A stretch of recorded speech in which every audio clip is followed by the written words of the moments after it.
Well, it's the moment of truth. This lady better hold together once we're up in the air. Law, don't say that! You're going to jinx us! Speaking of which, Alphen, this bucket of bolts got a name? A name? You know, I'm not sure she ever had one. I never really thought about it. Well, after all the trouble we went through to find her, we should give her one, right? I was thinking something like... Fall Knights. Huh? It means owl in the ancient tongue. Literally, the one drawn to the skies.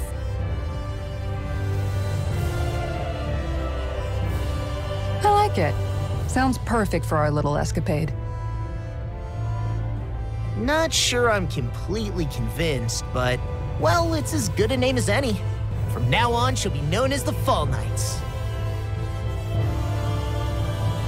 Okay, people. We have 2 goals. First, we need to get to Lenegis and make the Renans finally leave Dana alone. And then, we need to figure out the truth behind Shionne's thorns and find a way to save her. Sound good?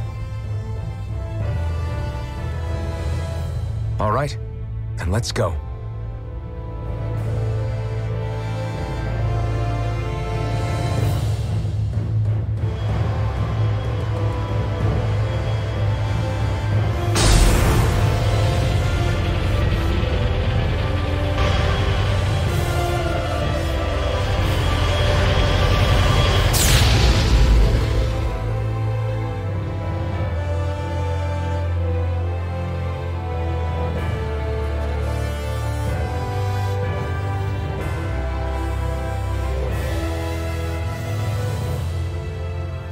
You know, I can still hardly believe it.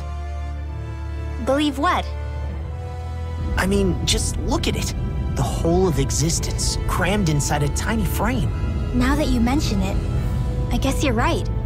It does look more like a painting than a living, breathing world. From up here, all the struggles we've been through feel so insignificant. Nothing like realizing how small you are to put everything into perspective. Kinda makes the differences between the Renans and the Danans feel pretty small too, huh? How much longer until we reach Lenegis? There are better ways to use your time than napping. We should take a moment to familiarize ourselves with the facilities on board before arrival. Good idea. The Starship may end up serving as our base of operations once we're down there. Think you'll be all right with the controls? You mean the one set to automatic pilot? I dare say I'll manage. I'm basically just here to supervise. In that case, she's all yours. Everything okay, Shionne? You seem a little different. Different? Like in a bad way different? No, not at all. You seem more driven lately, like you found a zest for life. It suits you. Is something wrong? No. I was merely thinking how it had been 7 years, that's all. You mean since you became a lord and left Lenegis? I guess even someone like you can get homesick, huh? I am as prone to sentimentality as any other. Tell me though, you too have a history with Lenegis. A traumatic one, no less. This trip will probably mean facing up to some difficult emotions. Doesn't that frighten you? Well, it is a place where I took the lives of countless people. I'd be lying if I said I hadn't thought about it. But I can't keep running forever. The past is what it is. There's no changing that. But the future's what we make it. I see. Dohalim? Forgive me. I was wrong to pry. We have more pressing matters to address. Come back and speak to me when you finish looking around the ship.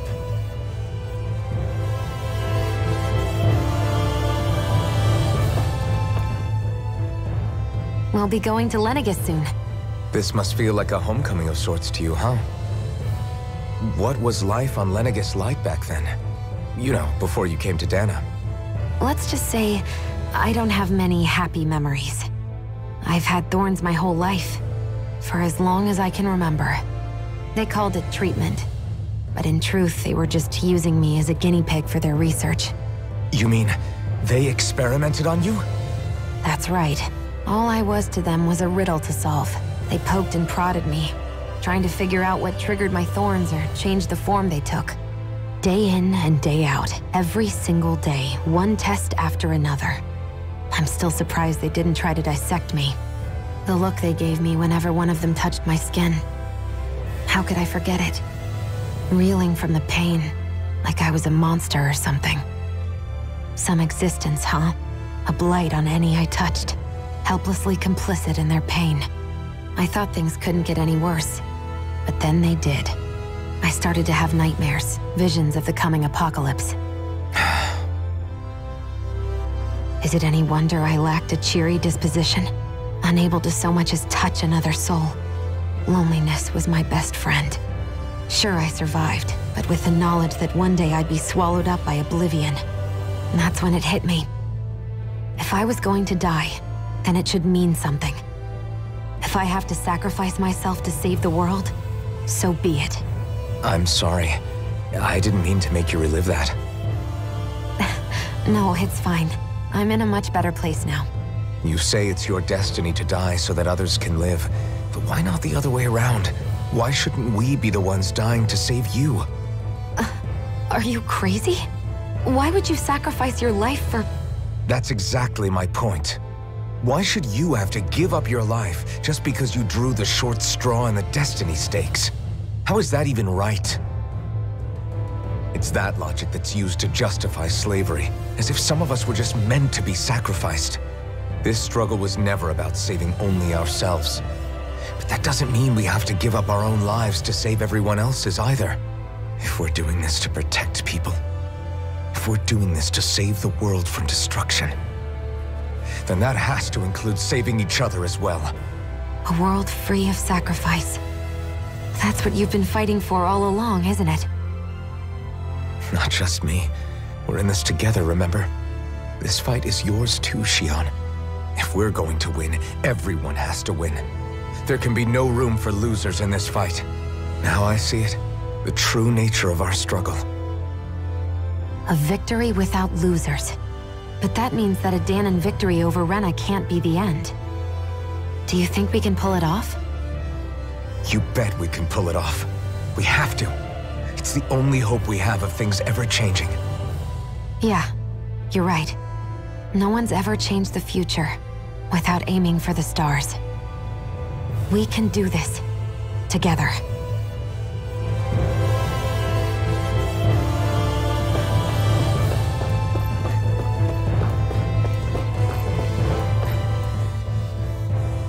Hey, Alphen, listen to this!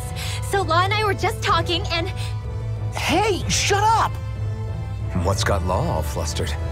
Only that he's afraid of flying, the big baby. And after all that fuss he made about naming the ship, too. Hey, I never said I was scared. I just think it's, a little unsettling how we're going to be cruising through space in a glorified tin can. That's all. It's a starship, dummy. That's what it's supposed to do. I don't think there's anything strange about it. Well, maybe you're the one with the problem then. Guys. I'm no expert, but I think we can trust Renan technology. It got me to Dana in one piece, remember? Oh, that's a good point. If you think so, Alphen, it must be okay. Don't you agree, Law? Hard to argue with that, seeing how you hitched a ride in one of these things before, Alphen. It's just wrong, okay?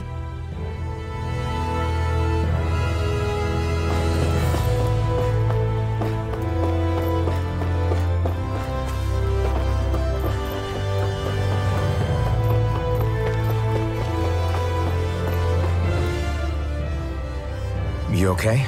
Feeling airsick? Actually, now that you mention it, not at all. These starships are a remarkably smooth ride, all things considered. Nothing like being at sea, thank goodness. Glad to hear it. That device there caught your eye, huh? I was just wondering what it is. It looks big enough to fit a person inside of it. It's a healing pod. It fixes injuries and illnesses. Oh, you don't say. That should definitely come in handy if any of us get injured while we're down there. Alphen? Was it something I said? No, I was just thinking back to when I escaped Lenegis, that's all. What with the ceremony and losing control, I was a total mess. Naori laid me inside here. So, you're saying you got in this thing straight after escaping? But that'd mean you were inside for 300 years? Yes, it sounds crazy, I know.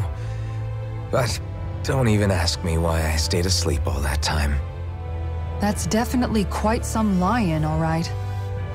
But still, whether you meant to or not, I sure am glad that it's this century that you finally woke up in.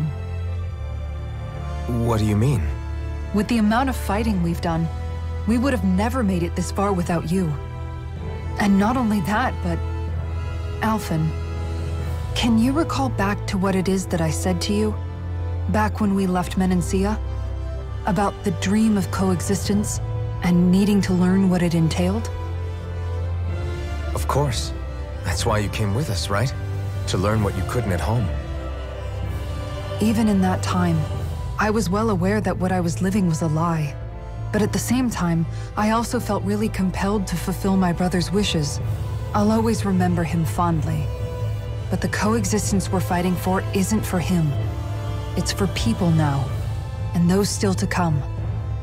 The world's bigger than just Menancia.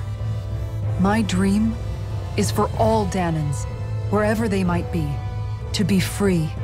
If I've learned anything on this journey, it's that. And the one who brought me along was you, Alphen. I'll forever be grateful to you. Well, we're not out of this forest just yet. You should probably save your thanks. At least, until we've dealt with the Red Woman. I know. But whatever we find when we get down there, I'm through looking the other way. Kisara.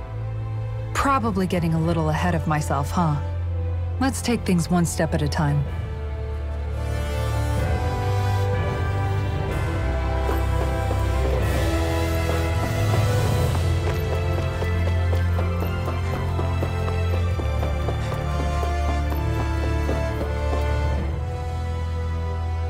Is everyone about ready? We'll soon be making preparations to land. Before we do that, just what exactly should we expect when we get down there? Kisara has a point. Now that I think of it, I don't know the first thing about Lenegis. I'd like to hear more too. It's been centuries since I was last there, and they didn't exactly give me the grand tour. Very well. First and foremost, Lenegis was the base of operations in charge of the crown contest on Dana. Of course, it also happens to be a city in its own right, complete with its own independent society. Its social structure is based on a strict hierarchy. Put simply, the strength of an individual's astral arts carries great weight. Enough to determine someone's social rank, you mean? But astral arts are innate, right? So people's positions are fixed at birth. They can be honed with the right training, and there are admittedly other factors at play. But yes, that's basically the gist. As a result, family lines that churn out lords and their contenders wield disproportionate influence, and those lineages are treated as nobility. Those capable of only weak astral arts are effectively an underclass, denied the right to descend to Dana even if they wanted to. Still, even the lowest rung on the Renin ladder is considered superior to being a Danan. Keep that in mind down there. Thanks for the warning. As a lord, Dohalim must have been pretty high up in the pecking order, right? What about you, Shionne? Come on, you've seen her skill with astral arts. You really need to ask? Fair point. On arts alone, you're right. I'd have been sitting pretty. But you're forgetting my thorns. They weren't exactly an invitation to high society. Sorry. No, it's fine. It's refreshing to be around someone who says what they're thinking. Life's less complicated that way. Jeez, give backhanded compliments much? Wait a second. Are you? He is! Law's blushing! I am not! Of course, separating people into castes based on something arbitrary like arts is discrimination at its worst. As if such simplistic criteria could ever be a measure of someone's worth. So this Red Woman, are we expecting to find her on Lenegis? I would wager so. Lenegis is too deeply involved in all this to discard the possibility. Chances are she's also connected to the Renis Alma being stolen from us in Pelegion. If the Renis Alma is being used to exploit Dana, we need to take it back at all costs. That red woman's got a lot to answer for. Just as well I've got a ton of questions. We're about to land. The descent could be a little bumpy, so brace yourselves. If there are clues about your thorns out there, Shionne, we'll find them.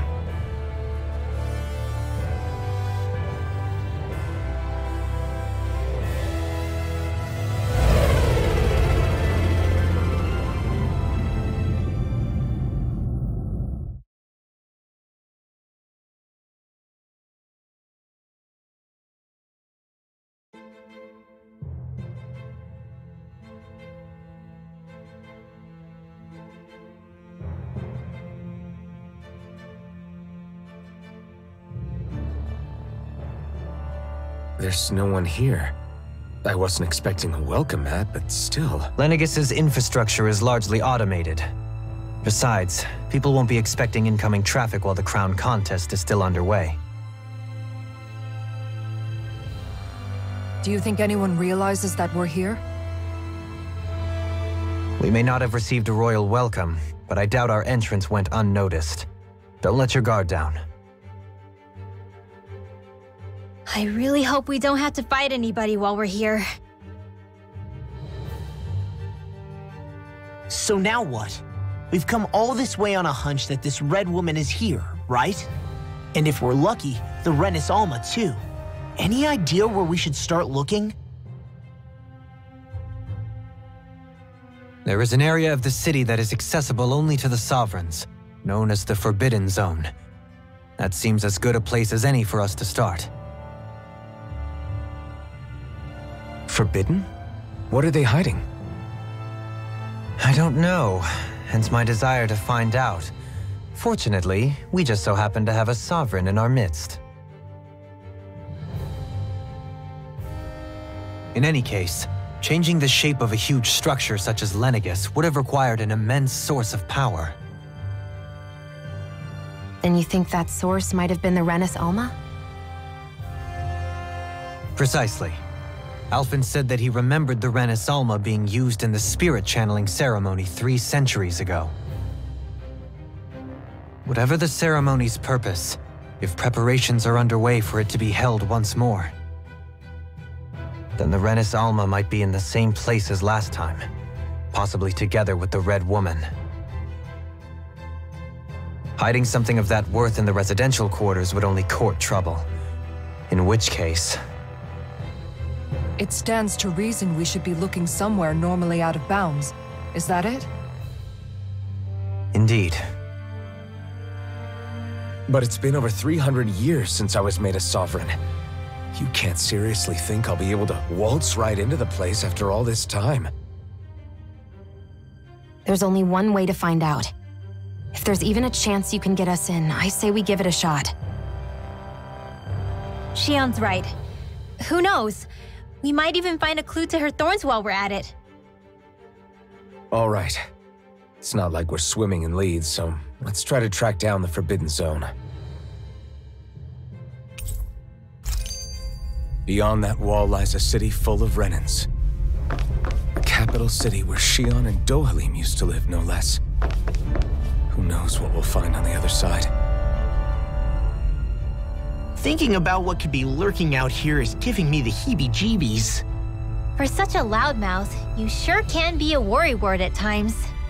Oh, I'm sorry. How stupid of me for wanting us to stay safe.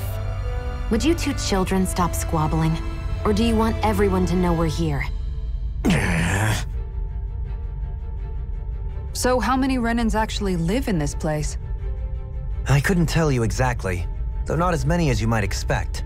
Machines and Zeugles take care of most of the city's basic functions. There's Zeugles out here too, huh? Sounds like we can't afford to let our guard down after all.